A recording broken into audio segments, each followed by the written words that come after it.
الحمدللہ وکفی والصلاة والسلام علی عبادہ الذین اصطفیٰ خصوصاً علی افضلہم وخاتم النبیین محمد الامین وعلی آلہ وصحبہ اجمعین اما بعد فقد قال اللہ تبارک وتعالی کما ورد فی سورۃ الاحزاب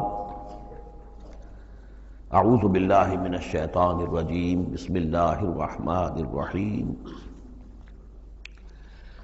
یا ایہا الذین آمنوا اذکروا نعمت اللہ علیکم اذ جاءتکم جنود ارسلنا علیہم ریحا وجنودا لم تروها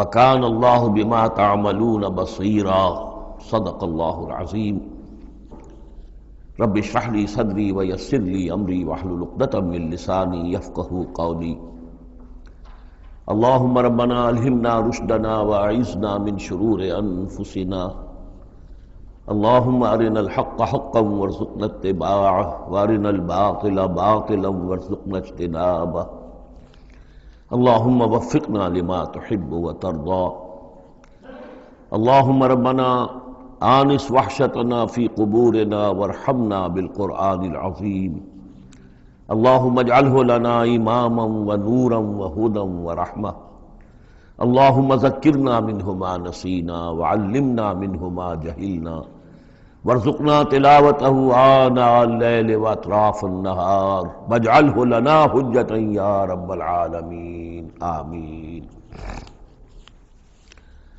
سورہ احزاب کے پہلے رکوع کا ہم ترجمہ کر چکے ہیں اور میں بتا چکا ہوں آپ کو کہ اس کا جو مضامین کا سلسلہ ہے وہ اب چوتھے رکوع کے ساتھ جڑے گا۔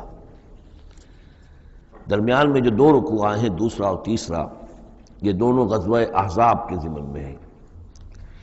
غزوہ احزاب کا بھی جو کچھ مختصر سا تاریخی پس منظر اور اس کے حالات میں آپ کو بتا چکا ہوں کہ اللہ تعالیٰ نے ایسی سچویشن پیدا فرما دی کہ جس میں مسلمانوں کے لیے شدید ترین اور سخت ترین امتحان ہو گیا۔ تو میرا اپنا اندازہ ہے واللہ عالم، ذاتی اعتبار سے جس قدر شدید معاملہ حضور کے ساتھ ہوا ہے طائف میں، ذاتی اعتبار سے ظاہر بات ہے کہ وہاں شخصاً آپ پر ہوئی زیادتی جو ہوئی ہے اور ایک بہت بڑا امتحان اجتماعی سطح پر مسلمانوں کے لیے اسی شدت کا امتحان اور اسی درجے کی آزمائش جو ہے وہ غزوہ احزاب کے موقع پر آئی ہے۔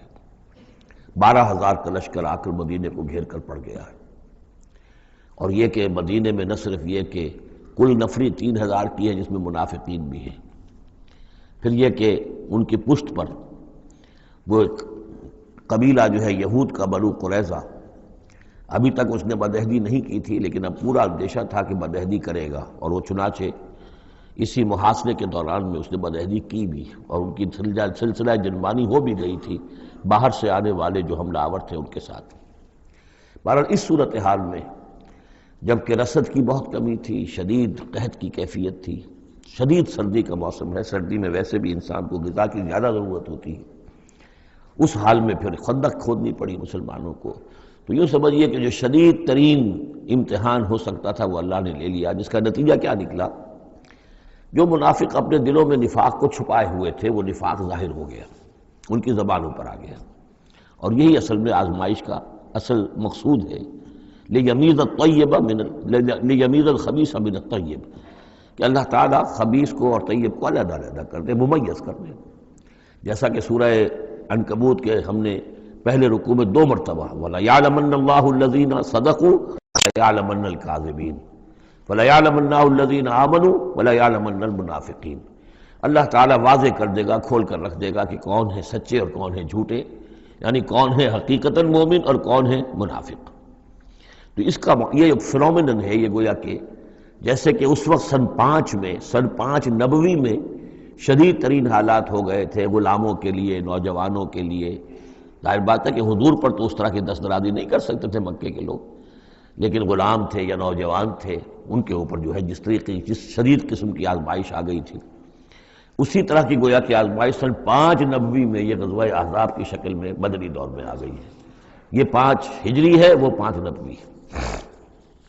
یا ایھا الذین آمنوا اذکروا نعمت اللہ علیکم، اہل ایمان یاد کرو اللہ کے اس انعام کو جو تم پر ہوا، اذ جاءتکم جنود، جب تمہارے پاس تم پر حملہ آور ہوئے بہت سے لشکر، بنو غطفان آئے، بنو فزارہ آئے مشرق کی طرف سے، اور جنوب اور مغرب کی طرف سے جو ہے چلے آ رہے ہیں قریش، اور ان کو جو ہے پوری سپورٹ حاصل ہے شمال سے یہود کی، ان میں وہ کہ بنو نذیر بھی ہیں کہ جو مدینہ ہی سے نکالے گئے تھے، اور اس کے علاوہ یہ کہ خیبر کے یہودی بھی ہیں۔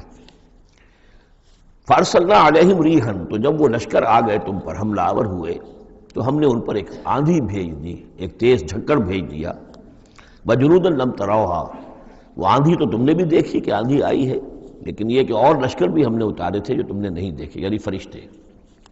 وَكَانَ اللَّهُ بِمَا تَعْمَلُونَ بَصِيرًا، اور جو کچھ تم کر رہے تھے اللہ اسے دیکھ رہا تھا۔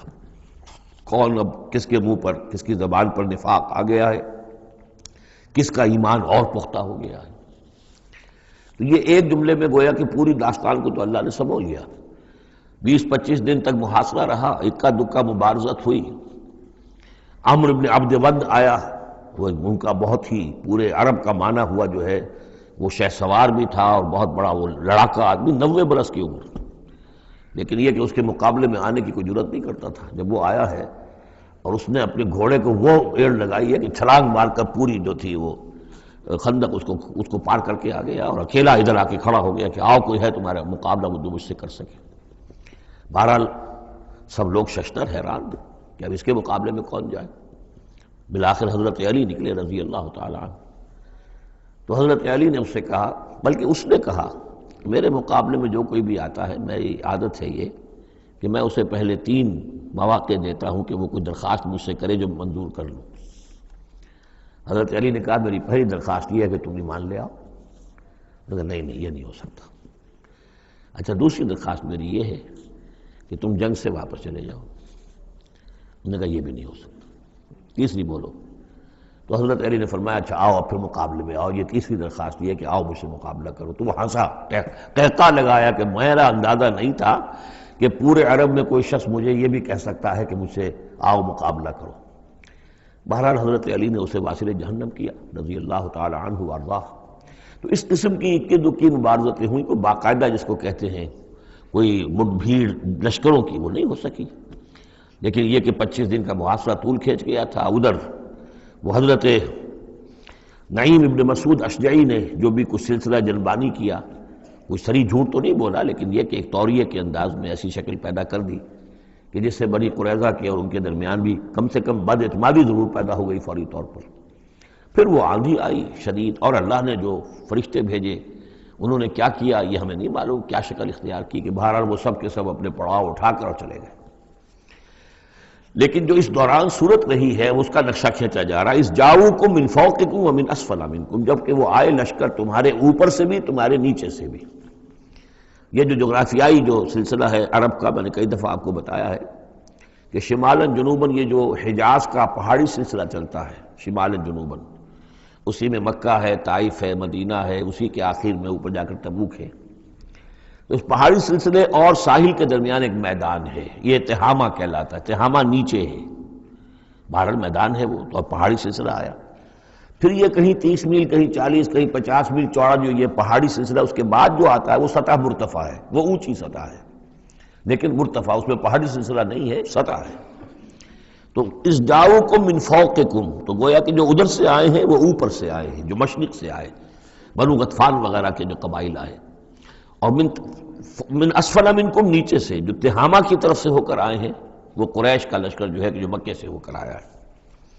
وَإِذْ زَاغَتِ الْأَبْصَارُ، اور جب کہ نگاہیں کج ہو گئی تھیں، جسے ہم کہتے ہیں کہ نگاہیں پتھرا گئیں خوف کے مارے۔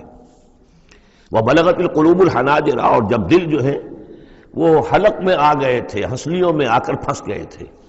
جب آدمی کے اوپر دہشت ہو تو اس طریقے سے معلوم ہوتا ہے، جسے ہم کہتے ہیں دل بلیوں اچھلنے لگا، تو معلوم ہوتا ہے جب دل کی دھڑکن تیز ہوتی ہے کہ شاید وہ نکل جائے گا یہاں سے۔ وَتَظُنُّونَ بِاللَّهِ الظُّنُونَ، اور تم پھر اللہ کے بارے میں بڑے طرح طرح کے گمان کر رہے تھے، اب دل میں تمہارے خیال آ رہے تھے۔ هُنَالِكَ ابْتُلِيَ الْمُؤْمِنُونَ، اس وقت اہل ایمان کا خوب امتحان لے لیا گیا، ابتلا خوب ہم نے کر لی، جانچ لیا، پرکھ لیا۔ وَزُلْزِلُوا زِلْزَالًا شَدِيدًا، اور وہ ہلا مارے گئے، جھنجھوڑ دیے گئے۔ وَإِذْ يَقُولُ الْمُنَافِقُونَ، اب نتیجہ کیا نکلا؟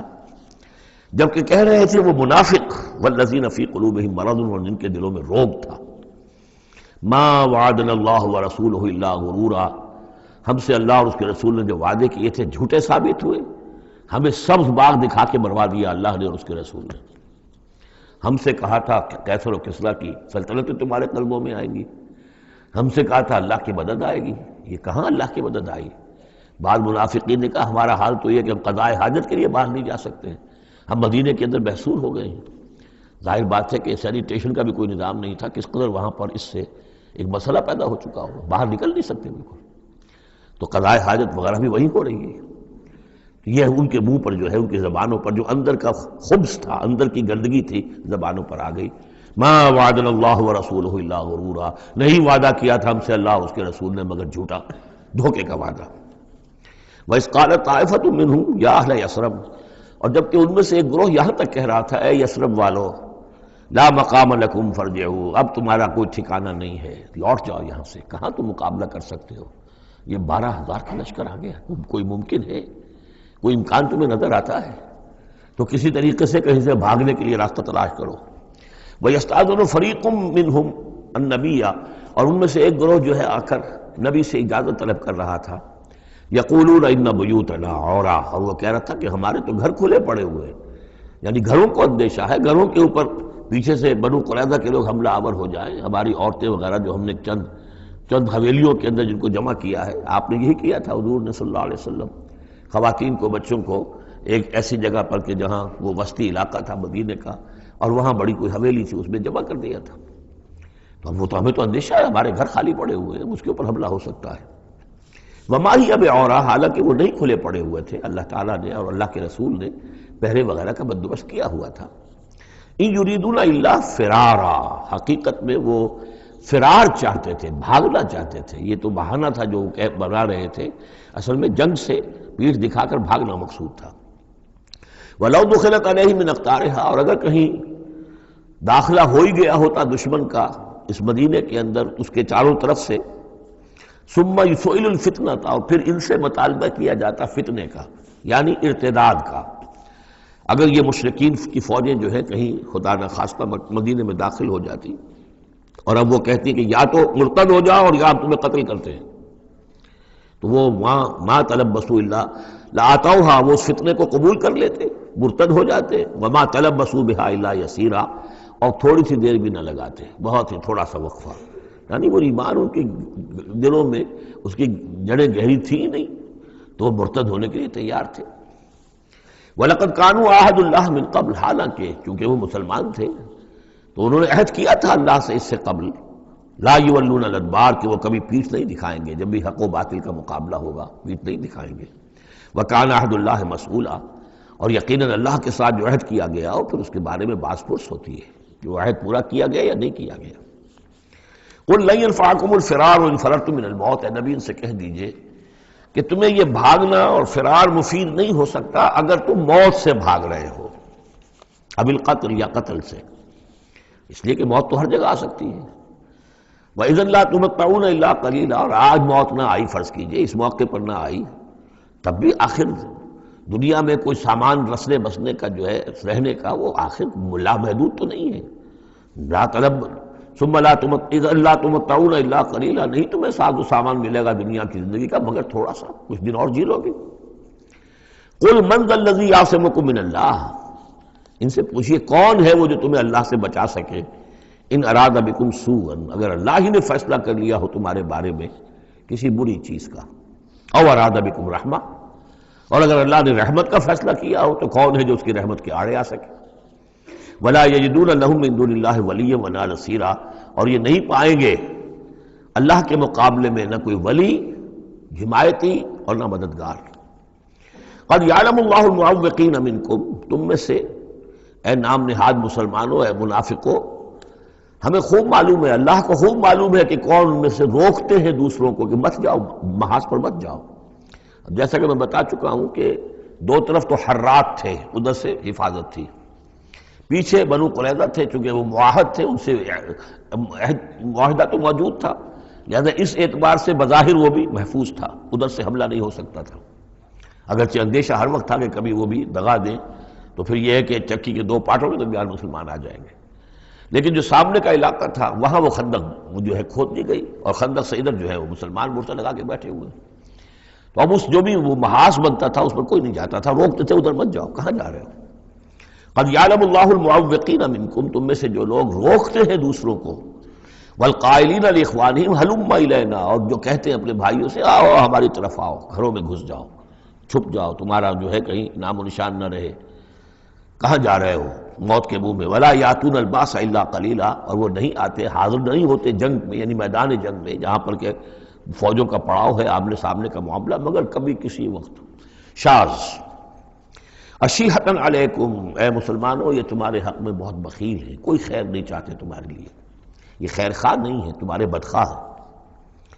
فَإِذَا جَاءَ الْخَوْفُ رَأَيْتَهُمْ، اور جب خوف اگر چلا جائے، یہ لشکر چلے جائیں، یہ خوف کی کیفیت ختم ہو جائے، رَأَيْتَهُمْ يَنظُرُونَ، اذا جاء الخوف، جب خوف آتا ہے، خوف کی کیفیت پیدا ہو جاتی ہے، خوفناک صورتحال، رَأَيْتَهُمْ يَنظُرُونَ إِلَيْكَ، تو اے نبی آپ ان کو دیکھتے ہیں کہ آپ کی طرف ایسے دیکھ رہے ہوتے ہیں، تدور اعینہم کالذی یغشی علیہ من الموت، کہ ان کی آنکھیں ایسی پھرتی ہیں جیسے کہ اس شخص کی آنکھ پھرا کرتی ہے کہ جس پر موت کی غشی طاری ہو رہی ہو، کیونکہ اب مرحلہ آ گیا خطرے کا، پھر جنگ ہے، پھر جانا پڑے گا، پھر وہی ساری صورتحال، سارے اندیشے، سارے خطرات، تو گویا کہ ان کو موت کی غشی اور نزع کی کیفیت کی میں جو ہوتی ہے، آنکھیں جس طرح کے پتھرا جاتی ہیں یا پھرتی ہیں، اس طریقے سے تدور اعینہم کالذی یغشی علیہ من الموت۔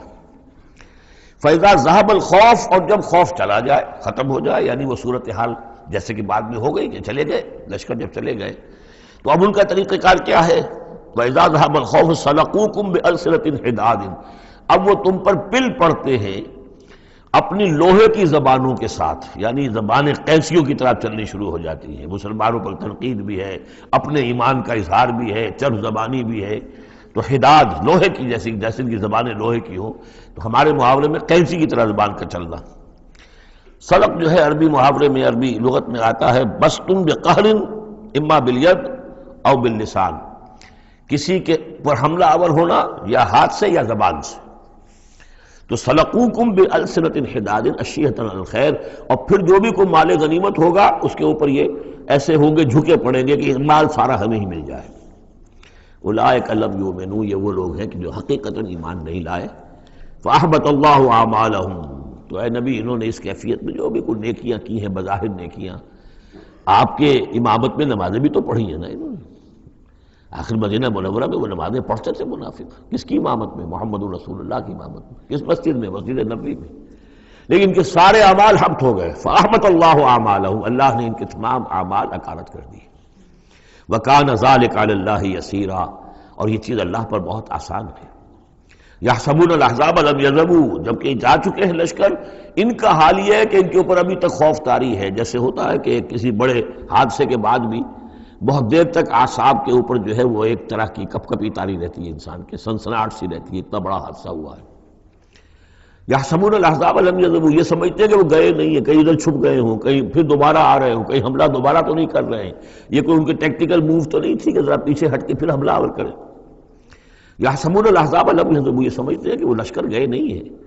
وَإِن يَأْتِ الْأَحْزَابُ، اور اگر کہیں دوبارہ وہ لشکر جو ہیں، وہ فوجیں جو ہیں دوبارہ کہیں حملہ آور ہو جائیں، يَوَدُّوا لَوْ أَنَّهُمْ بَادُونَ فِي الْأَعْرَابِ، تو ان کی بڑی خواہش ہوگی کاش کہ ہم مدینے کو چھوڑ کر کہیں ریگستانوں میں چلے گئے ہوتے، اور کہیں نخلستانوں میں جا کر عراب کی حیثیت کے ساتھ ہم ان کے ساتھ چلے گئے ہوتے، بادیہ نشینوں کے پاس۔ یسألونک عن انبائکم، اور وہاں سے اے مسلمانوں تمہاری خبریں معلوم کرتے رہتے، اب کیا ہوا، اونٹ کس کروٹ بیٹھا۔ وَلَوْ كَانُوا فِيكُمْ مَا قَاتَلُوا إِلَّا قَلِيلًا، اور اگر یہ تمہارے درمیان موجود بھی رہے تو قتال میں تو حصہ نہیں وہ لیتے مگر شاس دکھانے کے لیے، خانہ پوری جسے ہم کہتے ہیں۔ اب ایک کردار تو یہ ہے جو سامنے آ گیا، دوسرا کردار کیا ہے؟ لَقَدْ كَانَ لَكُمْ فِي رَسُولِ اللَّهِ أُسْوَةٌ حَسَنَةٌ، دوسرے کردار کا جو دوسری تصویر ہے، اس کا جو خورشید ہے، سورج ہے، وہ محمد رسول اللہ کا کردار ہے۔ فرمایا اے مسلمانوں تمہارے لیے اللہ کے رسول میں ایک اسوہ ہے، نمونہ ہے، بہترین نمونہ۔ اب یہ بات نوٹ کرنے کی ہے کہ یہ آیت ہمارے ہاں سیرت کی تقاریر ہوں، کوئی میلاد کی محفلیں ہوں، کوئی وعظ ہو، تو اس میں بہت پڑھی جاتی ہے یہ آیت اسوہ حسنہ. لیکن عام طور پر ہمارے یہاں اسوہ حسنہ کیا ہے؟ چھوٹی چھوٹی سنتیں، ان کا تذکرہ ہوگا. مسواک کرنا بھی اسوہ ہے، ٹھیک ہے. اسی طریقے سے اور سنتیں ہیں.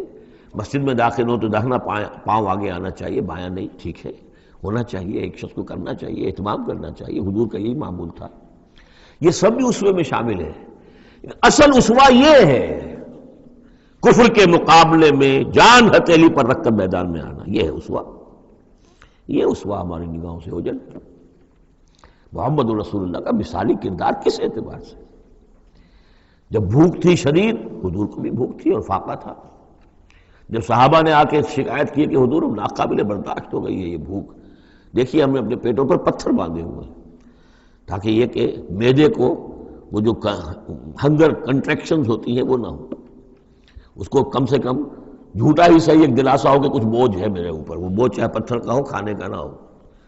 یہ سب پتھر باندھے ہوئے، کمر دوہری نہ ہو جائے ہماری. حضور نے اپنا کرتا اٹھا کے دکھایا، وہاں 2 پتھر بندھے ہوئے. اور اسی حال میں جب صحابہ کدالیں چلا رہے ہیں، کھود رہے ہیں، تو حضور جو ہے اپنے کندھے پر بڑے بڑے پتھر اٹھا کر لے جا کر اور باہر پھینک رہے ہیں. اسی میں آپ شریک ہیں پوری طریقے سے. یہ ہے اسوہ. ایسا نہیں تھا کہ بس حضور تو کہیں ایک جگہ بیٹھے ہوں اور خیمہ لگا ہو اور مور چھل چلے جا رہے ہوں، سمجھے آپ، اور سب ٹھنڈی چھاؤں آپ کو فراہم کی گئی ہو اور باقی سب لوگ جو اس کام میں لگے ہوئے. یہ اسوہ ہے محمد کا صلی اللہ علیہ وسلم. لقد کان لکم فی رسول اللہ اسوۃ حسنہ. اسی کو میں کہا کرتا ہوں جدید اصطلاح میں، ایک ہے میکرو اکنامکس اور ایک ہے مائکرو اکنامکس. تو مائکرو سنت کو تو لوگ جانتے ہیں، یہ سنت ہے، یہ سنت ہے. اس میں سے بعض کے بارے میں بڑے جھگڑے بھی ہیں، رفع یدین سنت ہے یا نہیں ہے، لیکن میں اس مسئلے پر نہیں جا رہا ہوں. لیکن میکرو سنت جو ہے، سب سے بڑی سنت جو ہے، وہ تو یہ ہے کہ وحی کے آغاز کے بعد سے لے کر 40 برس کی عمر کے بعد سے لے کر حضور نے ایک لحظہ، ایک منٹ معاش کی جد و جہد میں صرف نہیں کیا. پوری زندگی، پورا وقت، پوری توانائی، پوری قوت دعوت دین، اقامت دین، دین کی دعوت، دین کی اقامت اسی میں لگائی. کوئی جائیداد نہیں بنائی، کوئی کاروبار. حالانکہ اس سے پہلے آپ بہت کامیاب تاجر تھے، کاروبار کرتے تھے، لیکن جب یہ فرض منصبی آ گیا، یا ایھا المدثر قم فانذر وربک فکبر، اب یہی کام ہے. تو کچھ تو اس کی بھی پیروی کرنے کی کوشش کی جائے، اس درجے میں نہ صحیح، وہ عکس تو ہو. میکرو سنت جو ہے کسی درجے میں تو اپنی زندگی کے اندر اس کا عکس پیدا کیا جائے. ہاں اس کے ساتھ پھر چھوٹی چھوٹی سنتیں بھی ہو جاؤں تو کیا کہنے ہیں، پھر نور علی نور ہے.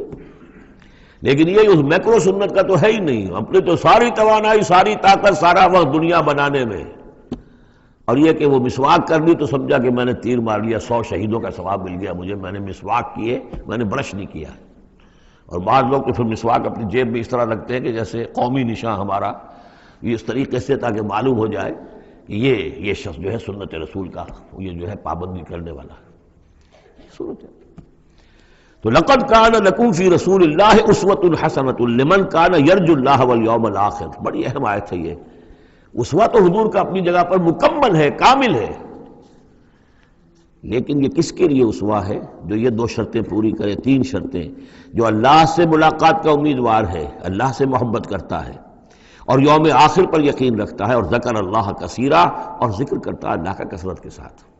یہ بالکل وہی بات ہے کہ قرآن مجید تو ہدایت ہے پوری نوع انسانی کے لیے، ھدی للناس، لیکن قرآن سے استفادے کی شرط ہے تقوی، ھدی للمتقین.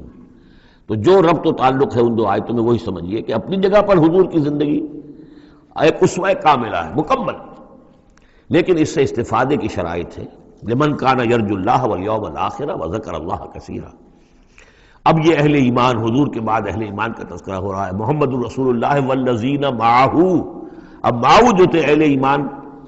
ولما رأى المؤمنون الاحزاب، اور جب اہل ایمان نے دیکھا ان لشکروں کو، قالوا هذا ما وعدنا الله ورسوله وصدق الله ورسوله، انہوں نے کہا یہی تو ہے جس کا اللہ نے وعدہ کیا تھا ہم سے اور اس کے رسول نے وعدہ کیا تھا.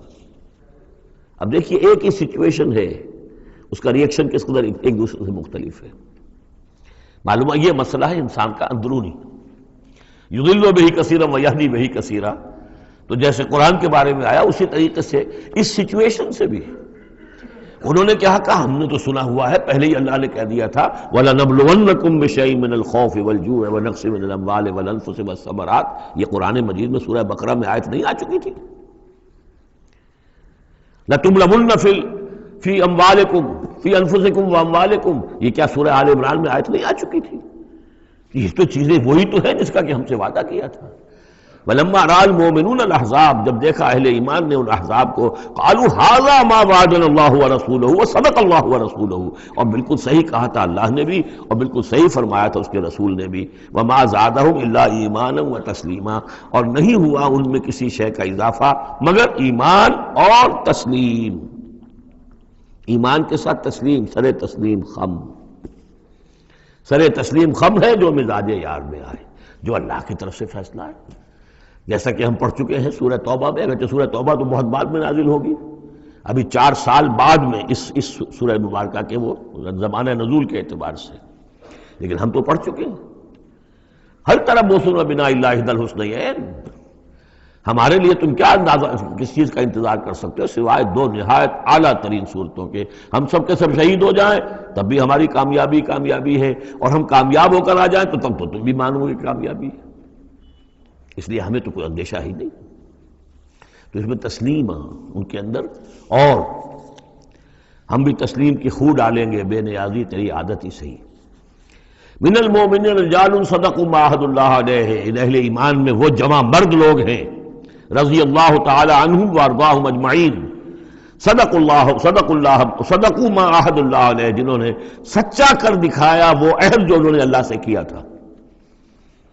انہوں نے کہا تھا ہم اپنی جان اور مال حاضر ہیں، ہم جنت کے عوض یہ سب کچھ دینے کو تیار ہیں، انہوں نے وہ عہد پورا کر دیا۔ فَمِنْهُمْ مَنْ قَضَى نَحْبَهُ، ان میں سے وہ بھی ہیں جو اپنی نظر گزار چکے، نظر پیش کر چکے۔ کتنے ہی صحابہ تھے جو اس وقت تک جام شہادت نوش کر چکے تھے، سن 5 ہے یہ تو، سن 3 میں 70 صحابہ تو غزوہ احد کے اندر ہی شہید ہوئے۔ فَمِنْهُمْ مَنْ قَضَى نَحْبَهُ، ان میں وہ بھی ہیں کہ جو اپنی نظر پیش کر چکے۔ وَمِنْهُمْ مَنْ يَنْتَظِرُ، اور باقی جو ہے وہ منتظر ہے کہ کب وقت آئے۔ یہ تو ہم انتظار میں ہیں کہ کب اللہ تعالیٰ ہمیں بھی شہادت کا درجہ دے، ہماری بھی شہادت قبول فرما لے۔ لگا رکھا ہے تیرے خنجر و ثنا کے لیے وبال دوش سر، جس میں وبال دوش سر، جس میں ناتواں پہ مگر لگا رکھا ہے تیرے خنجر و ثنا کے لیے۔ ہم تو اللہ منتظر ہیں کہ کب ہماری باری آ جائے۔ فَمِنْهُمْ مَنْ قَضَى نَحْبَهُ وَمِنْهُمْ مَنْ يَنْتَظِرُ وَمَا بَدَّلُوا تَبْدِيلًا، اور انہوں نے ہرگز تبدیلی کوئی نہیں کی جو انہوں نے عہد اللہ سے کیا، سر موس میں فرق نہیں آنے دیا۔ لِيَجْزِيَ اللَّهُ الصَّادِقِينَ بِصِدْقِهِمْ، تاکہ اللہ تعالیٰ سچوں کو ان کی سچائی کا پورا بدلہ دے۔ وَيُعَذِّبَ الْمُنَافِقِينَ إِنْ شَاءَ أَوْ يَتُوبَ عَلَيْهِمْ، اور ان منافقوں کو چاہے تو ان پر عذاب بھیج دے، اور چاہے تو ابھی ان کی توبہ قبول کر لے، انہیں توبہ کا موقع دے دے۔ یہ میں بتا چکا ہوں کہ آخری جو فیصلہ ہوا وہ جب کہ غزوہ تبوک کا معاملہ ہوا ہے، پھر آخری فیصلے ہوئے ہیں۔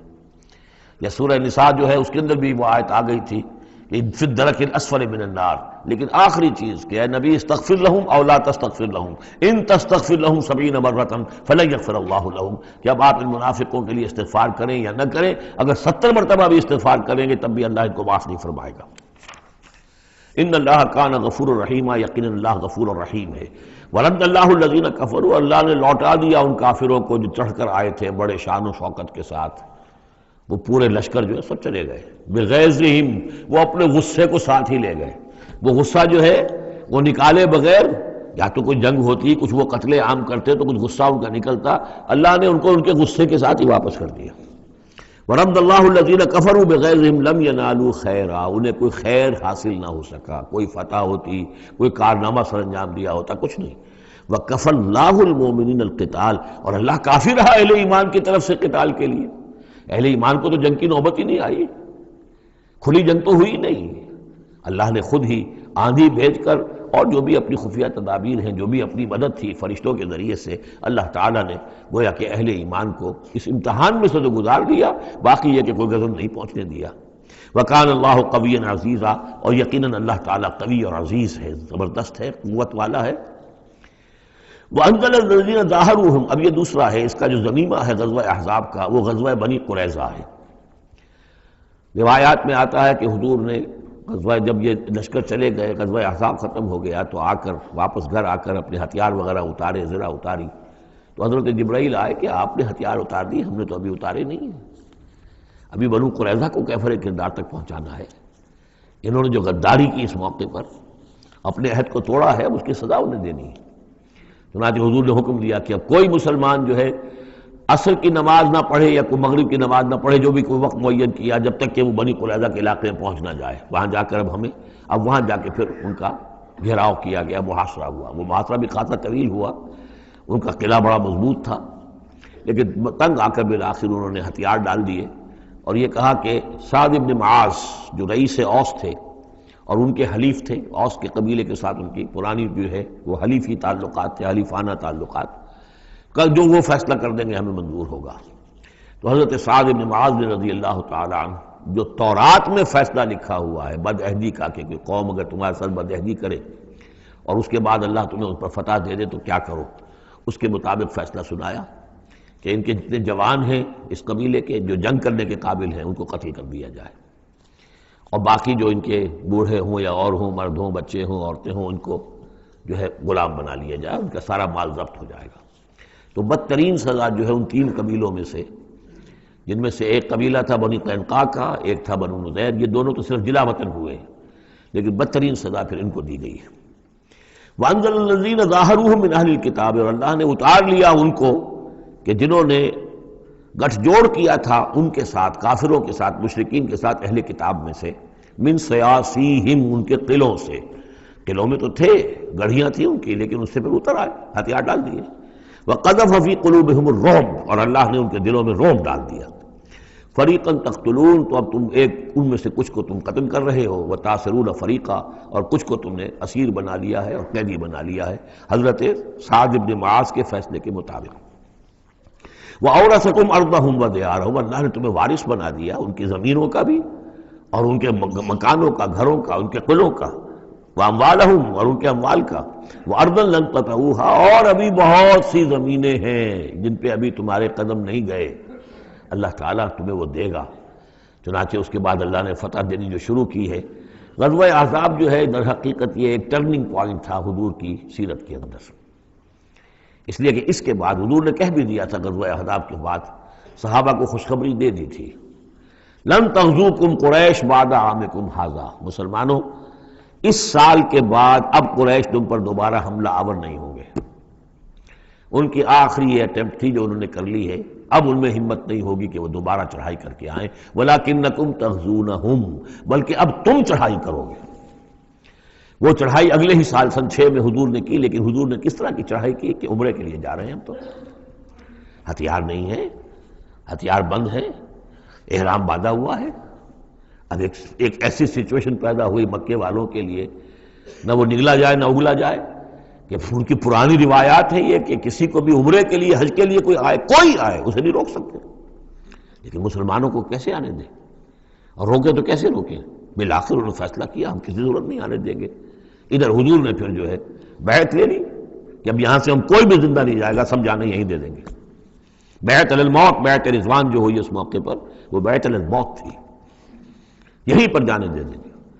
اس کی خبریں وہاں پہنچی تو ان کے چھکے چھوٹ گئے۔ بہرحال پھر صلح ہوئی، جس صلح کو کہا ہے اللہ تعالیٰ نے انا فتحنا لک فتحا مبینا، تو فتح کا جو ہے دروازہ کھل گیا ہے غزوہ احزاب کے فوراً بعد، اور اسی کی طرف اشارہ ہے وہ ارضا لم تطئوها، ابھی بہت سی زمینیں جن پر مسلمانوں تمہارے قدم میں نہیں پہنچے، تمہارے قدم نہیں پہنچے، ابھی تم نے گھوڑے نہیں دوڑائے ہیں، ابھی وہ تو زمینیں اب کہاں سے کہاں تک آپ سمجھیے کہ 30 سال کے اندر اندر کہاں سے کہاں تک مسلمانوں کی حکومت ہو گئی۔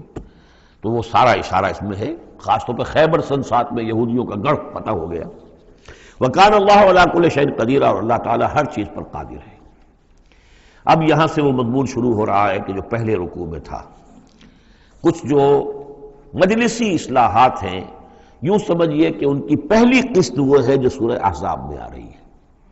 5ویں سال عرب میں پردے کا رواج نہیں تھا، چادر کا رواج تھا، مرد بھی عورت بھی، باہر جب نکلتا تھا تو ایک لمبی سی چادر لے کر، لیکن یہ کہ مردوں کے صرف کندھے پر وہ پڑی ہوتی تھی، عورتیں یہ ضرور تھا کہ اسے اپنا تقریباً پورے جسم میں وہ لپیٹ لیتی تھی اس میں، لیکن چہرے کا کچھ نہیں، سر پہ کچھ نہیں، سر پر اگر ہو گیا کھلا۔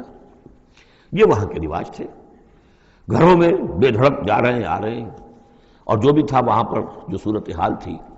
اب اس میں جو تدریجاً اصلاح کی گئی، تو پہلی بات جو سمجھنے کی ہے وہ یہ ہے کہ اصلاح کا آغاز ہوا، چیریٹی بگنز ایٹ ہوم، نبی کے گھر سے آغاز، اور نبی کی بیویوں کو سب سے پہلے مخاطب کیا گیا، اس لیے کہ یہاں سے اس کا آغاز ہوگا۔ اور اس میں ایک بڑا لطیف نکتہ یہ ہے کہ حضور صلی اللہ علیہ وسلم جو اسوہ حسنہ ہے کامل، تو مردوں کے لیے تو کامل اسوہ حسنہ ہے حضور صلی اللہ علیہ وسلم، باپ کی حیثیت سے، بیٹے کی حیثیت سے، داماد کی حیثیت سے، خسر کی حیثیت سے، قاضی القضات کی حیثیت سے، سپہ سالار کی حیثیت سے، ہیڈ آف دی اسٹیٹ کی حیثیت سے، امام کی حیثیت سے، خطیب کی حیثیت سے، معلم کی حیثیت سے، مربی اور مزکی کی حیثیت سے، جتنی حیثیتیں آپ گن سکتے ہیں حضور کی سیرت میں اسوہ موجود ہے۔ ایک پہلو سے اسوے میں کمی ہے، اور وہ کمی کیا ہے؟ عورتوں کے جو خاص نسوانی معاملات ہوتے ہیں اس میں تو حضور اسوہ نہیں بن سکتے، حضور تو مرد ہیں، تو عورتوں کی زندگی کا ایک حصہ ہے کہ نہیں؟ تو عورتوں کے لیے اسوہ کون ہے؟ وہ آپ کے ازواج مطہرات کو اسوہ بنایا جا رہا ہے، اس لیے اصلاح کا عمل ان سے شروع کیا گیا، اور ان کو گویا کہ کہہ دیا گیا کہ تم اگر نیکی کرو گی دوہرا اجر پاؤ گی، کیوں کہ تمہیں تو دیکھ کر تمام مسلمان خواتین نے جو ہے تمہارے نقش قدم کی پیروی کرنی ہے، اور خدا نے خواستہ تم نے کوئی غلط حرکت کی تو تمہیں دوہری سزا ملے گی، اس لیے کہ تم تو ان کے لیے اب اسوہ ہو۔ تو گویا کہ اسی سورہ مبارکہ میں حضور کے بارے میں آیت آئی ہے لَقَدْ كَانَ لَكُمْ فِي رَسُولِ اللَّهِ أُسْوَةٌ حَسَنَةٌ، لیکن حضور کے اس اسوے میں جو ایک پہلو سے کمی ہے کہ خواتین کے لیے ان کے جو مخصوص نسوانی معاملات ہیں ان کے لیے حضور کی شخصیت میں اسوہ نہیں ہے، اس خلا کو پر کیا ہے ازواج مطہرات کے ذریعے سے۔ یا ایھا النبی قل لازواجک، اے نبی کہہ دیجئے اپنی بیویوں سے، ان کنتن تردن الحیاۃ الدنیا وزینتہا فتعالین امتعکن واسرحکن سراحا جمیلا۔ یہ واقعہ ایلا ہے۔ اب آپ کو معلوم ہے کہ جب مسلمانوں کے ہاں اب خوشحالی آ گئی، اب فتح کا دور شروع ہو گیا، مال غنیمت بھی آیا ہے، تو عام مسلمانوں کے گھر میں خوشحالی ہو گئی، تو ازواج مطہرات بڑھ بنائے طبع بشری ان کی طرف سے بھی ایک تقاضا آیا کہ اب ہمارا بھی نفقہ، ہمارا خرچہ کچھ بڑھایا جائے۔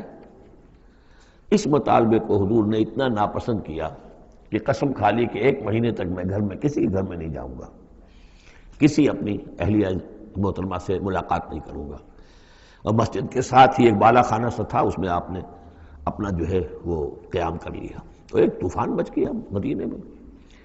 اب حضرت ابوبکر کی بیٹی حضرت عائشہ حضور کے گھر میں ہے، حضرت عمر کی بیٹی حضرت حفصہ حضور کے گھر میں ہے، کہ اب یہ کیا ہو رہا ہے، کیا ان کو طلاق ہو جائے گی، کیا ہوگا، حضور نے کیا فیصلہ کر لیا ہے؟ اس کو ایلا کہتے ہیں، کچھ عرصے کے لیے بیویوں سے قطع تعلق کر لینا، اور یہ سورہ الذین یولون من نسائہم، اس کا حکم جو ہے وہ آ چکا، 4 مہینے سے زیادہ کی اجازت نہیں ہے، لیکن یہ کہ بہرحال یہ جب حضور نے کیا تو اس کے بعد پھر یہ آیات نازل ہوئیں کہ نبی اب آپ صاف 2 آپشنز رکھ دیجئے اپنی ازواج کے سامنے، اگر تو انہیں دنیا چاہیے تو وہ خود آیات ہی میں دیکھ لیجئے، ان کنتن تردن الحیات الدنیا، کہ اگر تو تم چاہتی ہو دنیا کی زندگی، اس کی زیبائش اور آرائش، وزینتہا فتعالین، آؤ امتعکن، میں تمہیں مال و متاع دے دوں گا، واسرحکن سراحا جمیلا، پھر میں اپنے گھر سے تمہیں رخصت کر دوں گا خوبصورتی کے ساتھ، کوئی دنگا نہیں، کوئی فساد نہیں، کوئی لڑائی نہیں، لیکن یہ کہ پھر تم میرے گھر میں نہیں رہ سکتے، پھر میں اپنے ہاتھ سے تمہیں رخصت کر دوں گا۔ وَإِن كُنتُنَّ تُرِدْنَ اللَّهَ وَرَسُولَهُ، اور اگر تم طالب ہو اللہ کی اور رسول کی، ان کی رضا چاہتی ہو، وَالدَّارَ الْآخِرَةَ، اور بجائے اس دنیا کے تم آخرت کا گھر جو ہے اس کی طالب بن جاؤ، فَإِنَّ اللَّهَ أَعَدَّ لِلْمُحْسِنَاتِ مِنْكُمْ أَجْرًا عَظِيمًا، تو اللہ تعالیٰ نے تم جیسی نیک بیویوں کے لیے اللہ تعالیٰ نے بہت بڑا اجر جو ہے وہ فراہم کیا ہے، تیار کیا ہے۔ یعنی وہ آپشن تمہارا ہے، اگر دنیا کی آسائش چاہیے تو آؤ، فیصلہ کر لو، چوز کر لو، چوائس از یورس، میں تمہیں مال و متاع دے کر اپنے گھر سے رخصت کر دوں گا خوبصورتی کے ساتھ، اور اگر میرے ہاں رہنا ہے تو پھر تو یہی ہے، فقر ہے، فاقہ ہے، جو اختیاری فقر تھا آپ کا۔ اس میں ظاہر بات واقعہ یہی ہے کہ جب یہ بات رکھی گئی سب سے پہلے حضرت عائشہ نے کہا میں تو اللہ اور اس کے رسول کو منتخب کرتی ہوں، اور ایک ایک کر کے تمام ازواج نے یہ کہا، اپنے تمام مطالبات سے وہ دستبردار ہو گئی، اور پوری زندگی اس طرح گزری ہے کہ کبھی 2 وقت جو ہے چولہا گرم نہیں ہوا ہے محمد کے گھر میں صلی اللہ علیہ، کسی بھی گھر میں، کسی بھی زوجہ محترمہ کے گھر میں۔ یا نساء النبی من یات منکن بفاحشۃ مبینۃ، اے نبی کی بیویوں، اگر خدا نخواستہ بالفرض تم میں سے کسی کی طرف سے کسی کھلی بے حیائی کا ارتکاب ہوا، یضاف لہ العذاب ضعفین، اسے عذاب دیا جائے گا دگنا، وکان ذلک علی اللہ یسیرا، اور یہ اللہ پر بہت آسان ہے، یہ نہ سمجھنا نبی کی بیویاں تو نبی ہمیں بچا لے گا۔ اسی لیے قرآن مجید میں بار بار آتا ہے حضرت نوح کی بیوی، حضرت لوط کی بیوی، حضرت لوط کی بیوی کا ذکر بہت زیادہ ہے۔ نبی بھی اپنی بیوی کو نہیں بچا سکتا، اگر اس کا اپنا کردار غلط ہے، اس کا اپنا جو رویہ ہے صحیح نہیں ہے، اگر اس ایمان اور عمل صالح سے محروم ہے تو کچھ نہیں۔ چنانچہ حضور نے ایک مرتبہ اپنے قریبی گھرانے کی جو خواتین تھیں ان کو بٹھایا اور ایک ایک کا نام لے کر کہا ہے، یا فاطمہ بنت محمد صلی اللہ علیہ وسلم انقذی نفسک من النار فانی لا املک لک من اللہ شیئا، اے فاطمہ محمد کی بیٹی، خود اپنے آپ کو آگ سے بچاؤ، نکالو اپنے آپ کو آگ سے اپنے عمل سے، اس لیے کہ مجھے اللہ کے ہاں کوئی اختیار تمہارے بارے میں حاصل نہیں ہوگا، اگر فاطمہ کے بارے میں نہیں تو میں کس کے بارے میں؟ یا صفیہ امت رسول اللہ، اے صفیہ اللہ کے رسول کی پھوپھی، انقذی نفسک من النار فانی لا املک لک من اللہ شیئا، اپنے آپ کو جہنم کی آگ سے بچانے کی کوشش کرو، اس سے نکالو اپنے آپ کو، اور میں قیامت کے دن، میں اللہ کے محاسبے کے وقت میں تمہارے کام نہیں آ سکوں گا۔ وَمَن يَقْنُتْ مِنكُنَّ لِلَّهِ وَرَسُولِهِ، تو اب جو کوئی بھی تم میں سے اللہ اور اس کے رسول کی اطاعت پر کاربند ہو جائے، فرما برداری اختیار کرے، وَتَعْمَلْ صَالِحًا، اور نیک عمل کرے، نُؤْتِهَا أَجْرَهَا مَرَّتَيْن، تو اسے ہم اس کا اجر بھی دیں گے دوہرا۔ غلطی کرو گی تو سزا دگنی، اور صحیح طرز عمل ہوگا ایمان اور عمل صالح والا تو اجر بھی تمہارا دگنا ہوگا۔ اعتدنا لہا رزقا کریما، اور اس کے لیے اللہ تعالیٰ نے، ہم نے بہت ہی رزق کریم باعزت روزی کا اہتمام جنات کے اندر کیا ہوا ہے۔ یا نساء النبی لستن کاحد من النساء، اے نبی کی بیویوں تم عام عورتوں کے مانند نہیں ہو، تم نبی کی بیویاں ہو۔ یہاں اس کو سمجھ لیجیے، مراد کیا ہے کہ تمہیں اسوہ بننا ہے امت کی تمام خواتین کے لیے تا قیام قیامت۔ لستن کاحد من النساء، اب پہلی ہدایت یہ دی گئی ان اتقیتن فلا تخضعن بالقول۔ ظاہر بات ہے وہ پہلی یوں سمجھیے کہ جو میں معاشرے کا نقشہ میں کھینچ چکا ہوں تو لوگ آتے تھے گفتگو کرتے تھے بے دھڑک۔ پہلی بات تو یہ آپ نے فرمائی کہ اگر تم تقویٰ دل میں رکھو اور لوگوں سے بات کرتے ہوئے اپنی آواز میں لوچ پیدا نہ کرو، نرمی پیدا نہ کرو۔ ظاہر بات ہے عورت کی آواز اس کے اندر مرد کے لیے کشش ہے، اور اگر کہیں طرح اس میں لوچ بھی ہو تو اگر کسی کے دل میں کوئی خباثت ہے، کوئی گندگی ہے، منافق بھی تو اسی معاشرے میں تھے نا، اور وہ تو کوئی موقع نہیں جانے دینا چاہتے تھے کوئی سکینڈلز اٹھانے کا حضور کے خلاف اگر ہو جائے۔ سورہ نور میں ہم پڑھ چکے ہیں کہ حضرت عائشہ تک پر توبت لگ گئی۔ تو یہ کہ اگر فیطمع الذی فی قلبہ مرض، کہ کہیں تم تو اپنی شرافت اور مروت کی وجہ سے نرم انداز میں بات کرو، اور جس کے دل میں کوئی روگ ہے، منافقت کا روگ ہے، بیماری ہے، وہ کوئی اور ہی امید لگا لے کہ شاید ان کی کوئی توقع، شاید میں یعنی یہاں پہ اگر کوئی محنت کروں، کوشش کروں تو شاید میری دال گل جائے، کسی بری نیت اور ارادے کو دل میں پال لے۔ وَقُلْنَ قَوْلًا مَعْرُوفًا، بات کرو بڑی معروف انداز میں، لیکن انداز جو ہے اس میں وہ سختی کا ہونا چاہیے، بجائے اس کے کہ اس کے اندر وہ نرمی ہو اور شیرینی ہو۔ وَقَرْنَ فِي بُيُوتِكُنَّ، دوسری ہدایت، اپنے گھروں کے اندر قرار پکڑو، تمہارا اصل مقام جو ہے وہ گھر ہے۔ اب یہ اصول دیے جا رہے ہیں، یعنی سمجھیے کہ یہ اصلاحات جو ہو رہی ہیں، مخلوط معاشرہ نہیں ہے اسلامی معاشرہ، عورت کا اصل مقام اس کا گھر ہے، ماں کی حیثیت سے، بہن کی حیثیت سے، بیٹی کی حیثیت سے، بیوی کی حیثیت، گھر کے اندر۔ وَقَرْنَ فِي بُيُوتِكُنَّ وَلَا تَبَرَّجْنَ تَبَرُّجَ الْجَاهِلِيَّةِ الْأُولَىٰ، اور مت نکلو باہر بن سنور کر جیسے کہ جاہلیت اولیٰ میں رواج تھا۔ جاہلیت، پچھلی جاہلیت جو تھی اسلام کے آنے سے پہلے جو تہذیب، جو کلچر وہاں تھا، وہ طریقتکم المثلیٰ، وہ بھی کہتے ہوں گے کہ ہمارا بڑا مثالی کلچر ہے یہ، اس کلچر کو اب چھوڑو، اور یہ جو بند سمر کر باہر نکلنے والی بات ہے کہ تبرج کہتے ہیں کہ نمایاں ہونا، یعنی عورت اگر بناؤ سنگار کر کے نکلتی ہے مردوں میں تو کیا چاہتی ہے؟ وہی چاہتی ہے کہ لوگوں کی نگاہیں میری طرف اٹھے، میں توجہات کا مرکز بن جاؤں، یہ کام اب چھوڑ دو بالکل. اگر خدا نے خاصہ کہیں ہے بھی کسی کا کوئی پس منظر میں تو اس کی دوسری ہدایت یہ ہے گھروں میں قرار پکڑو، گھروں میں رہو، گھروں میں بیٹھو.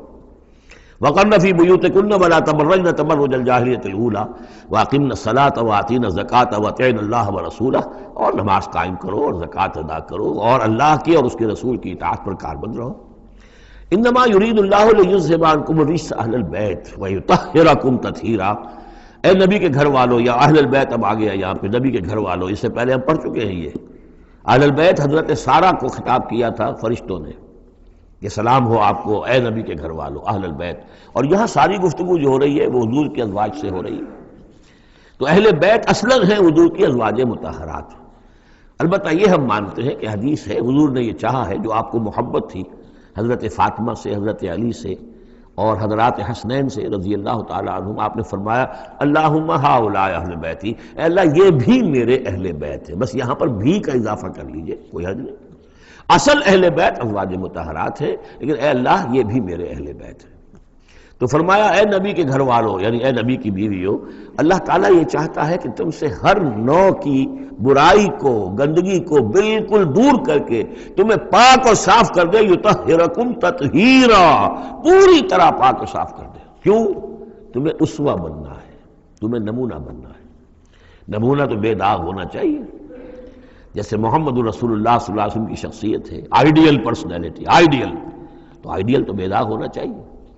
اسی طریقے سے تم جس مقام پر ہو کہ اب خواتین امت کے لیے، پوری امت مسلمہ کی عورتوں کے لیے تمہیں اسوہ بننا ہے. وَاذْكُرْنَ مَا يُتْلَىٰ فِي بُيُوتِكُنَّ، اور ذرا یاد کیا کرو جو کچھ کے تلاوت کی جاتی ہے تمہارے گھروں میں، من آیات اللہ، اللہ کے آیات میں سے تمہارے گھروں میں وہی اترتی ہے محمد رسول اللہ صلی اللہ علیہ وسلم. بلکہ ایک خاص جو مقام ہے حضرت عائشہ کا، وہ تو حضور نے فرمایا ہے کہ کسی اور میری بیوی کے لحاف میں، جبکہ ایک ہی لحاف میں حضور بھی تھے اور حضرت عائشہ بھی تھی، تو مجھ پر وہی نازل نہیں ہوئی سوائے عائشہ کے لحاف کے. لحاف کے اندر بھی وہی نازل ہو رہی ہے. وہ تو دل پہ نازل ہوتی تھی، اس کے اندر تو کوئی دروازے نہیں کھولنے پڑتے تھے کہ حضرت جبریل آئے دروازہ کھولو پھر وہی لے کر آئے ہیں. وہ تو یہ کہ ایک فرشتہ ہے اور دل پر نازل کر رہا ہے. تو فرمایا کہ تمہارے گھروں میں اللہ کی آیات کی تلاوت کی جا رہی ہے، والحکمہ، اور نبی کی زبان مبارک سے جو احادیث ہے جو آپ بیان کر رہے ہیں سب سے بڑھ کر تو تمہارے سامنے آ رہی ہے حکمت، حکمت نبوی، یعنی وہ جو وحی خفی ہے اس کا بھی سب سے بڑھ کر تمہارے سامنے جو ہے چرچا ہو رہا ہے. ان اللہ کان لطیفا خبیرا، یقین اللہ تعالیٰ بہت باریک بین ہے اور باخبر ہے. اب وہ آیت آ گئی ہے، آیت نمبر 35 جس کا میں نے تذکرہ کیا تھا، سورہ نور کی آیت نمبر 35. وہ ہے حقیقت ایمان پر. اللہ نور السماوات والارض مثل نورہ کمشکاۃ فیہا مصباح المصباح فی زجاجہ الزجاجۃ کأنہا کوکب دری یوقد من شجرۃ مبارکۃ زیتونۃ لا شرقیۃ ولا غربیہ یکاد زیتھا یضیء ولو لم تمسسہ نار نور علی نور یہدی اللہ لنورہ من یشاء ویضرب اللہ الامثال للناس واللہ بکل شیء علیم. یہ ایک آیت ہے، بڑی آیت ہے. ایمان کی ماہیت، ایمان کی حقیقت، ایمان کے اجزاء ترکیبی. اب اس ایمان کا ظہور جو انسانی شخصیت میں ہوتا ہے، اور اس کو اب یہاں پہ 10 صفات جو ہے گنوائی گئی ہیں. لیکن چونکہ یہاں پہ اس سورہ مبارکہ کا بھی اور سورہ نور کا بھی، جیسا کہ ان دونوں کا مضمون یہ ہے کہ وہ جو معاشرتی اصلاح اور ان میں خواتین جو ہیں ان کے مسائل کو خاص طور پہ لایا جا رہا ہے. تو عام طور پر تو قرآن میں یہ ہے کہ جو حکم بھی ہے وہ مذکر کے صیغے میں آ جاتا ہے، مردوں سے خطاب کر کے، لیکن عورتیں بھی اس کی مخاطب ہیں. اسے برسبیل تغلیب کہتے ہیں. قاعدہ ہے کہ بظاہر خطاب ہے اقیم الصلاۃ، مذکر کا صیغہ ہے، لیکن یہ خطاب جو ہے یہ عورتوں سے بھی ہے. اللہ یہ کہ ابھی ہم نے پڑھا اقمنا الصلاۃ، یہ یہاں مؤنث کے اس میں بھی آ گیا، لیکن عام طور پر قرآن میں جو آیا ہے وہ تو مذکر کا صیغہ ہے. لیکن یہاں آپ دیکھیں گے کہ ان کیفیات کو اور خصوصیات کو جو ایمان کے ثمرات اور نتائج ہیں ان کو دہرا کر مردوں اور عورتوں کے لیے علیحدہ علیحدہ بالکل پوری صراحت کے ساتھ. ان المسلمین والمسلمات، یقیناً مسلمان مرد اور مسلمان عورتیں، یعنی اطاعت کر لینے والی، سر تسلیم قلم کرنے والے مرد اور عورتیں. والمومنین والمومنات، اور مومن مرد اور مومن عورتیں. والقانتین والقانتات، اور فرما بردار مرد اور فرما بردار عورتیں. والصادقین والصادقات، اور راست باز مرد اور راست باز عورتیں. صدق قول بھی، صدق مقال اور صدق عمل، صدق کردار. والصابرین والصابرات، اور صبر کرنے والے مرد اور صبر کرنے والی عورتیں، والخاشعین والخاشعات، اور اللہ کے سامنے جھکے رہنے والے مرد اور جھکے رہنے والی عورتیں، والمتصدقین والمتصدقات، اور اللہ کے لیے صدقہ دینے والے مرد اور صدقہ دینے والی عورتیں، والصائمین والصائمات، اور روزہ رکھنے والے مرد اور روزہ رکھنے والی عورتیں، والحافظین فروجہم والحافظات، اور اپنے شرمگاہوں کی حفاظت کرنے والے مرد اور اپنی شرمگاہوں کی حفاظت کرنے والی عورتیں، والذاکرین اللہ کثیرا والذاکرات، اور کثرت کے ساتھ اللہ کا ذکر کرنے والے مرد اور ذکر کرنے والی عورتیں، اعد اللہ لہم مغفرۃ واجرا عظیما، اللہ تعالیٰ نے ان سب کے لیے مغفرت اور بہت بڑا اجر تیار کر رکھا ہے۔ اللہم ربنا اجعلنا منہم، اللہم ربنا اجعلنا منہم۔ اب وہ مسئلہ آ رہا ہے کہ جس کی تمہید ہوئی تھی پہلے رکوع میں، حضرت زینب رضی اللہ تعالیٰ عنہ سے حضور کی شادی کا معاملہ، اور اس سے پہلے حضور کے کہنے کی وجہ سے حضرت زینب کا نکاح جو حضرت زید ابن حارثہ سے ہوا، پھر زید ابن حارثہ رضی اللہ تعالیٰ عنہ نے جو ان کو طلاق دینی چاہی، پھر حضور کے دل میں جو یہ خیال ہوا کہ میں نے پہلے تو حکم دے کر نکاح پر مجبور کیا، اب اگر یہ داغ لگ جاتا ہے زینب کو تو گویا کہ پھر تو ایک ہی شکل رہ جائے گی اس کی دل جوئی کی، تلافی کی، کہ میں خود نکاح کروں۔ اب میں خود نکاح کروں گا تو چونکہ زید میرا منہ بولا بیٹا رہا ہے پہلے، ایک طوفان اٹھ کھڑا ہوگا، حالانکہ اس میں بات کوئی نہیں تھی، لیکن یہ کہ حضور نے اس کی وجہ سے یہ سمجھا کہ یہ مصلحت کے خلاف ہوگا، تو اسی گویا کہ آپ اسی شش و پنج میں تھے کہ یہ آیات نازل ہو گئی۔ پہلی آیت میں تذکرہ ہے اس کا کہ جو حضور کے کہنے کی بنا پر حضرت زینب اور ان کے بھائی آمادہ ہوئے نکاح پر، ورنہ وہ آمادہ نہیں تھے زید بن حارثہ سے نکاح پر۔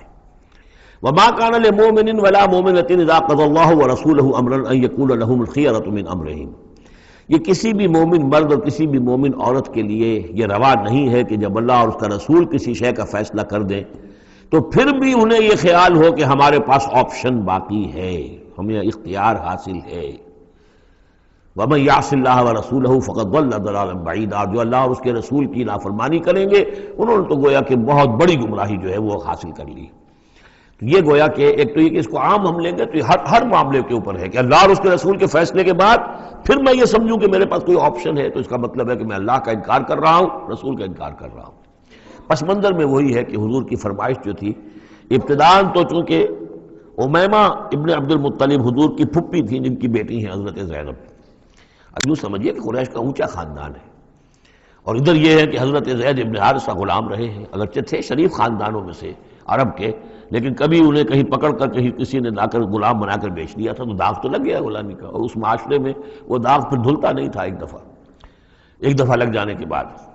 تو اس وجہ سے اب انہوں نے حضور کے لیے، حضور کے فرمانے کی وجہ سے نکاح کیا، اس کے بعد نہیں ان کی نبھی آپس میں، اور اس میں گمان غالب یہ ہے کہ حضرت زینب انہیں وہ نہیں دے سکیں احترام اور ادب اور ان کی مرضی پر چلنے کا معاملہ، جیسا کہ ایک عورت کو فصالحات و قانتات حافظات للغیب جو رویہ ہونا چاہیے، اب وہ اپنے جذبات اور احساسات کے اوپر اس درجے جو ہیں وہ کنٹرول نہ کر سکی، لہذا ان کے مابین جو ہے وہ موافقت نہیں ہوئی۔ تو حضرت زید نے کئی دفعہ کہا کہ حضور میں پھر ان کو فارغ کر دینا چاہتا ہوں، طلاق دینا چاہتا ہوں۔ استقول للذی انعم اللہ علیہ وانعمت علیہ امسک علیک زوجک، اے نبی جب آپ کہتے تھے اب اس شخص سے کہ جس پر اللہ نے بھی انعام فرمایا اور آپ نے بھی انعام فرمایا، آپ نے اسے آزاد کر دیا، اپنا منہ بولا بیٹا بنایا تھا، یہ دوسری بات ہے کہ اللہ نے وہ بات ختم کر دی، یہ تو زید ابن محمد کہلاتا تھا، اب یہ زید ابن حارثہ رہ گیا دوبارہ۔ آپ اس سے کہتے رہے امسک علیک زوجک، نہیں اپنی بیوی کو روکے رکھو، گھر میں آباد رکھو، ذرا اور کوشش کرو، ذرا اور کہ مزاجوں کی موافقت ہو جائے، واتق اللہ، اللہ سے ڈرو، اللہ کا تقوی اختیار کرو، وتخفی فی نفسک ما اللہ مبدیہ، اور آپ اپنے دل میں چھپائے ہوئے تھے وہ بات جو جس کو کہ اللہ تعالیٰ اللہ مبدی، جسے اللہ تعالیٰ کھولنا چاہتا ہے، وتخشى الناس، آپ لوگوں سے ڈر رہے تھے، واللہ احق ان تخشاہ، جبکہ اللہ زیادہ حقدار ہے اس کا کہ آپ اس سے ڈریں۔ فلما قضى زید منها وطرا، تو جب زید نے اس سے آخری قطع تعلق کر لیا، یعنی زکوٰۃ بھی دے دی، وہ طلاق بھی دے دی اور پھر عدت بھی پوری ہو گئی، زوجناکہا، اے نبی ہم نے تزویج کر دی ہے اس کی تمہارے ساتھ، زوجہ بنا دیا ہے، ہم نے نکاح کر دیا ہے۔ حضرت زینب پھر یہ کہا کرتی تھی، دوسری ازواج مطہرات سے فخر کرتی تھی کہ تمہارے نکاح سب کے جو ہیں زمین پر ہوئے، میرا نکاح آسمان پر ہوا ہے۔ جب حضور نے شادی کی ان سے پھر تو اللہ نے نکاح کیا، اللہ نے نکاح پڑھایا ہے۔ زوجناکہا، ہم نے اسے آپ کی زوجیت میں دے دیا۔ کہ لا یکون علی المؤمنین حرج فی ازواج ادعیائہم، تاکہ یہ آئندہ کے لیے یہ جاہلی رسم کا خاتمہ ہو جائے اور منہ بولے بیٹوں کی بیویوں کے بارے میں اہل ایمان پر کوئی تنگی نہ رہے۔ منہ بولا بیٹا تھا، اس کی بیوی تھی، بیٹا فرض کیجیے فوت ہو گیا وہ، تو اس کی بیوی سے وہ بیوہ ہو گئی ہے تو آپ شادی کر سکتے ہیں۔ اسی طریقے سے اگر وہ اس کو طلاق دے دی ہے شادی کر سکتا ہے۔ یہ محرمات ابدیہ میں سے نہیں ہے، محرمات ابدیہ کی فہرست سورہ نساء کے اندر آ چکی ہے۔ وَكَانَ أَمْرُ اللَّهِ مَفْعُولًا، اور یہ تو اللہ کا وہ فیصلہ تھا کہ جو بہرحال پورا ہو کر رہنا تھا۔ یعنی یہ سب کچھ جو ہوا ہے نبی، اس میں بھی ہماری حکمت تھی، مصلحت تھی۔ کسی اور کے ذریعے سے یہ بات ہوتا تو یہ رسم ٹوٹتی نہ۔ بعض چیزیں رسمیں ایسی ہوتی ہیں کہ اتنی گہری ہوتی ہیں، ان کے اوپر لوگوں کا اتنا جو وثوق ہوتا ہے، یہ تو جب تک آپ کے ذریعے سے یہ رسم جو ہے غلط نہ ٹوٹتی تو اس کے ٹوٹنے کا امکان نہیں تھا۔ ہم نے اس کے لیے یہ سارا معاملہ کیا ہے۔ ما کان علی النبی من حرج فیما فرض اللہ لہ، نبی پر کوئی حرج نہیں ہے، کوئی مضائقہ نہیں ہے اس چیز میں جو اللہ نے اس کے اوپر عائد کر دی ہے، فرض کر دی ہے۔ سنت اللہ فی الذین خلو من قبل، اور یہ اللہ کا وہ طریقہ ہے جو ان لوگوں کے بارے میں رہا جو پہلے گزر چکے۔ اللہ کے نبیوں کے ساتھ، رسولوں کے ساتھ اللہ کا یہی معاملہ رہا ہے۔ وَكَانَ أَمْرُ اللَّهِ قَدَرًا مَقْدُورًا، اور یہ تو اللہ کا وہ معاملہ تھا کہ جو گویا کہ طے تھا، مقرر ہو چکا تھا، ہماری مشیت میں یہ پہلے سے طے تھا۔ الَّذِينَ يُبَلِّغُونَ رِسَالَاتِ اللَّهِ، وہ اللہ کے نبی کہ جو ہم اللہ کے پیغامات کو پہنچانے پر مامور ہوتے ہیں، وَيَخْشَوْنَهُ، اور صرف اسی سے ڈرتے ہیں، وَلَا يَخْشَوْنَ أَحَدًا إِلَّا اللَّهَ، اور نہیں ڈرتے کسی اور سے اللہ کے سوا، وَكَفَى بِاللَّهِ حَسِيبًا، اور اللہ تعالیٰ کافی ہے کفایت کرنے والا یا حساب لینے والا۔ مَا كَانَ مُحَمَّدٌ أَبَا أَحَدٍ مِّن رِجَالِكُمْ، دیکھو محمد تم میں سے کسی مرد کے باپ نہیں ہے۔ حضور کو اللہ تعالیٰ نے اولاد نرینہ نہیں دی، جو دی تھی بچپن ہی میں اسے اٹھا لیا۔ آخری عمر میں بھی یہ سمجھیے کہ حضرت